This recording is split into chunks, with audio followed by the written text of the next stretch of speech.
Kita pada sehat semua? Alhamdulillah, luar biasa, Allahu Akbar. Nah, jadi pada pertemuan kali ini kita akan mempelajari tentang pembatal-pembatal sholat. Sebelumnya, anak ustazah ada yang tahu Kak tentang pembatal-pembatal sholat? Ada? Ada yang tahu? Kita tahu contohnya apa? Buang air besar, Buang air besar, bahwa makan dan minum. Amin. Sudah? Apa? Oh, dia nggak tahu, nggak apa-apa. Kita belajar sama-sama ya. Jadi sebelum kita belajar, kita berdoa dulu.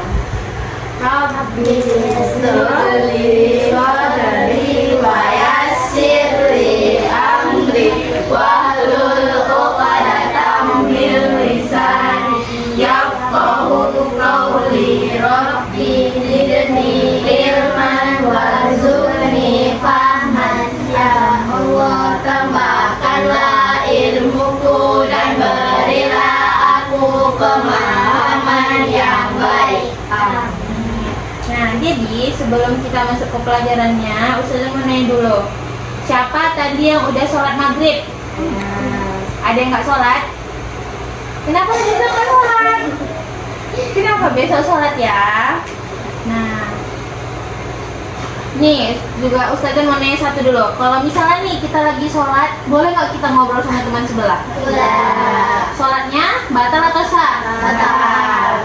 Nah, jadi anak-anak saat kita sholat kita harus khusyuk. Ya harus kuat juga, karena kalau kita nggak kuat goyang-goyang kan, jatuh.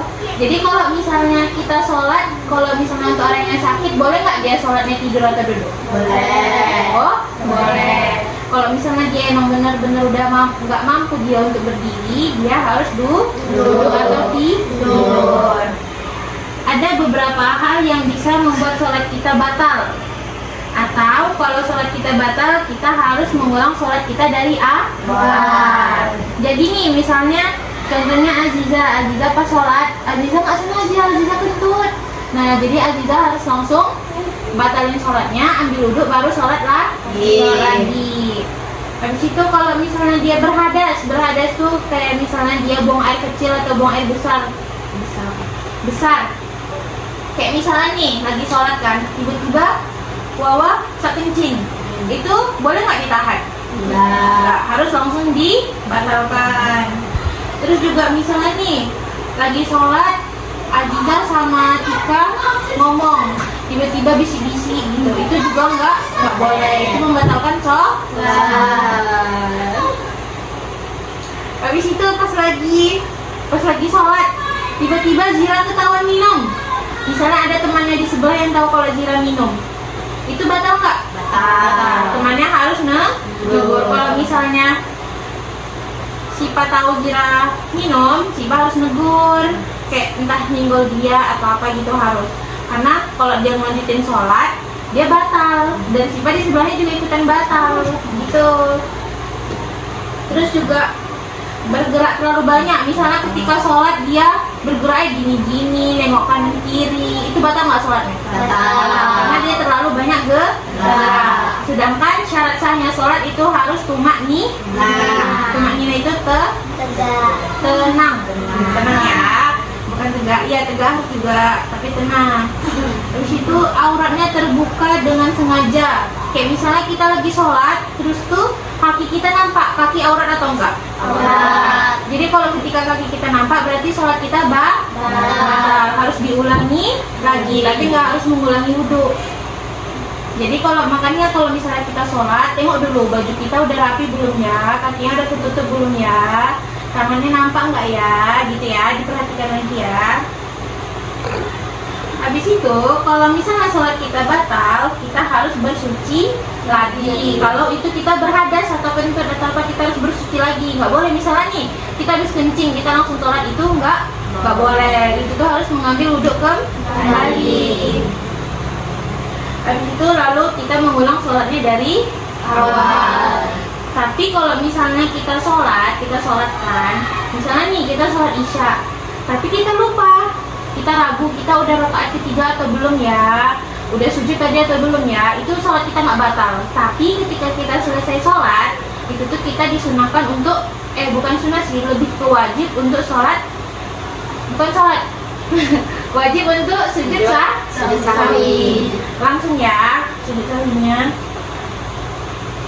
Habis itu nih, coba nih kakak Ustazah bilang di sana batal atau enggak, nanti jawab ya. Misalnya nih, lagi sholat terus ngobrol sama teman-temannya, batal atau enggak? Batal. Habis itu lagi sholat terus membaca, misalnya imamnya baca Al-Fatihah, kita ikut baca Al-Fatihah, batal atau enggak? Enggak. Karena Al-Fatihah itu wajib dalam sholat. Nih jadi ketika sholat itu, kita itu surah Al-Fatihah itu wajib untuk dibaca. Tapi kalau misalnya kayak surat tambahan, surat Al-Ikhlas, An-Nas, dan surat-surat pendek lainnya, itu tuh cuma sunnah. Tapi surah Al-Fatihah itu emang wajib kita baca. Oke? Habis itu, misalnya nih lagi sholat tapi kita ngunyah mulut di permen, ngunyah permen di mulut, batal nggak? Batal kan? Ada nggak yang kayak gitu? Jadi nggak boleh ya, walaupun kita nyimpan dalam mulut ada permen, itu tetap batal sholatnya. Habis itu misalnya lagi sholat kita ganggu temannya, colek-colek temannya, habis itu narik-narik kerudung temannya, itu boleh atau enggak? Kenapa nggak boleh?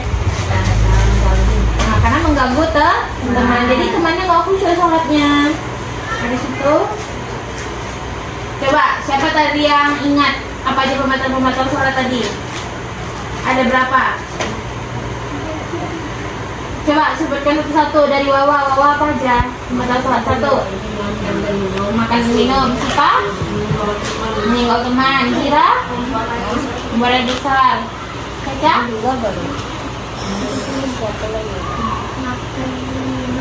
Bisa. Adija? Makan permen. Tinggal? Membuang angin. Ya, bisa. Habis itu boleh nggak nih, misalnya nih kita lagi sholat, terus tuh ada yang ngetok pintu kita, dia bilang permisi, boleh nggak kita bukain pintunya? Boleh, karena dulu di zaman Rasulullah ada, ketika Rasulullah sedang sholat, ada yang ngetok pintu, Rasulullah menjawab waalaikumsalam. Tapi ada isyaratnya, dia bilang kita harus bilang aku sedang sholat. Jadi orang yang di luar tadi tahu kalau kita sedang sholat, jadi dia nggak mengetuk lagi. Boleh kita jawab, tapi kita harus ngasih kode kalau kita sedang sholat. Habis itu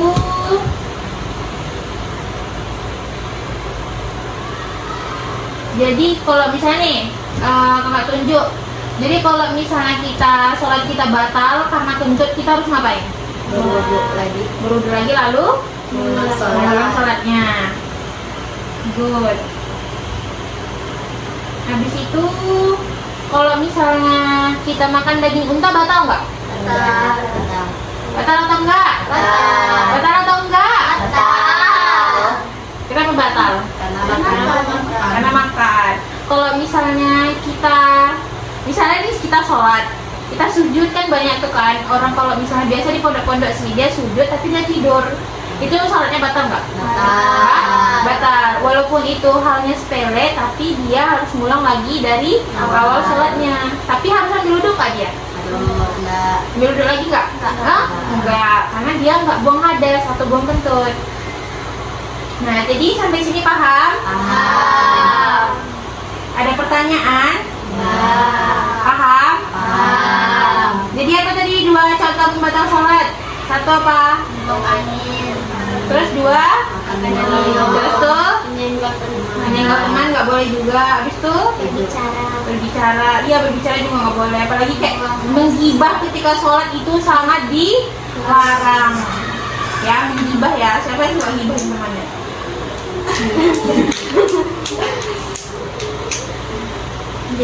Jadi sampai sini paham? Nggak ada pertanyaan? Jadi sampai sini pelajaran kita pada hari ini. Kalau ada yang benar itu datangnya dari Allah, dan kalau ada yang salah itu datangnya dari saya sendiri. Kalau nggak ada pertanyaan, kita tutup sampai di sini dengan doa kafaratul majelis. Subhanakallahumma wa bihamdika asyhadu an la ilaha illa anta astaghfiruka wa atubu ilaik.